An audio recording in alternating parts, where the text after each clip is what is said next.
everybody, this is DM Mike, and yeah, I just kept the camera rolling. I might knock all these out today because I just got so much time to kill today waiting for furniture. Boring. But anyway, today we're going to talk about this guy right here, our ranger, Mortimer. This is another player that came to the table with just kind of a vague idea. He didn't type anything out. He just kind of told me in a couple sentences what his character was doing in the Sword Coast, what happened to him. And it was basically that he is a ranger, of course, and he's working for a unit, but his unit was wiped out, completely wiped out. Now, he didn't know who did it. And so he was on a search for this person. And so I said, okay, that's great. That's a great start for me as a DM. So again, I took that information. You'll hear it in the radio, this mini radio drama. I took that information and also blended in the things that were going on with Hoard of the Dragon Queen, and began his introduction. And you'll see in this and hear in this audio drama that he's a ranger and he's working his way actually through the Thieves Guild to get information. He's paying people out to try to track down who killed his unit.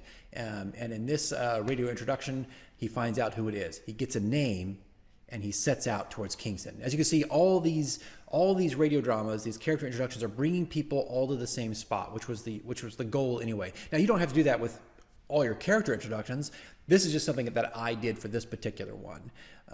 So anyway, let's get into it. This is Mortimer, the Ranger, and his introduction to Hoard of the Dragon Queen.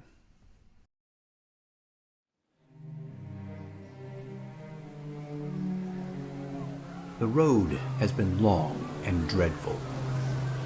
After suffering defeat on the outskirts of the Sword Coast, you have been left alone among the woodlands, crafting a new life for yourself, as the army you once knew were butchered at the hands of a Silver Knight and his vassals. You have spent your time searching for the people responsible for the atrocity, and through the spy network of the Thieves Guild, you finally have a name: Alban. Once known as Alban the Red, a converted paladin gone rogue, and has loose ties to the cult of the dragon. One of the men responsible for aiding the dragons found in the city of Flawn. His name now burns within. During your travels, you have come across strange symbols located in the forest regions, carved into the trees, of which you believe is a secret code being used by militias or small battalions that you have yet to lay eyes upon. You have also discovered abandoned campsites, discarded gear, and bloodstains where most likely prisoners were being held. Something is on the move, and it's steadily working its way down south and has managed to keep it secret. An edict of watchers has been placed over the realm, demanding that those who have discovered acts of evil or peculiar phenomenons report these things to the Archbishop Keegan in the royal monastery at St. Baraxus of the Forest. It is there you emerge from the woodland regions and begin your journey, with a fire in your belly and a name on your tongue.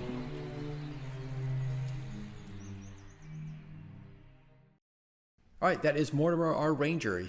As you can see, he also is wandering kind of down the Sword Coast, finding all these things, finding clues. Now, I put little clues in there, like the signs in the trees, the campsites. No one else had spotted this, but he did. And what that allows, what happens here is when all the characters get to the table, the players get to the table. I think I use those interchangeably, but when the players come to the table, well, Mortimer has this information, and Althea has her information, and Pax has her information. So everybody, what this does, hopefully you can see this, it actually creates role-playing moments. It creates a moment where people can actually share information, and they feel important, legitimately feel important about what they're talking about, because this person doesn't know that, and that person doesn't know that. Nobody knew about it. Only Mortimer did. So I don't know. I like that kind of stuff, and I find it intriguing, and it helps, I think, immersion.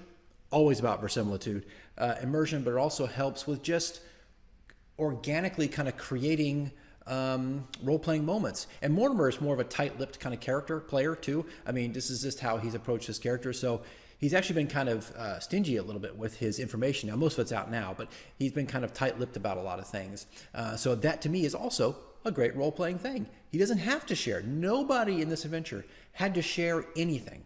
But I did notice that after a while, as they got to trust each other, the players and the characters, more things became apparent. You know, more the beans were spilled. People were starting to share more and more information.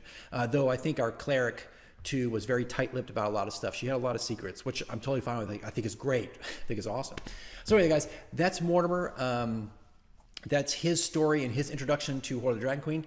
That's our third one. The next one coming up is going to be Storm, our kind of like our Goliath, our giant, and his introduction into Hoard of the Dragon Queen. And yes, I'm just going to keep rolling, so the next video is probably going to be me again in an empty house. But that's our next one. And the last one we're going to do is the Thief Thimbraeus, which is more of an action-packed kind of character introduction. It's a great example of that. So you'll get all these different flavors from all these different classes of characters that we have.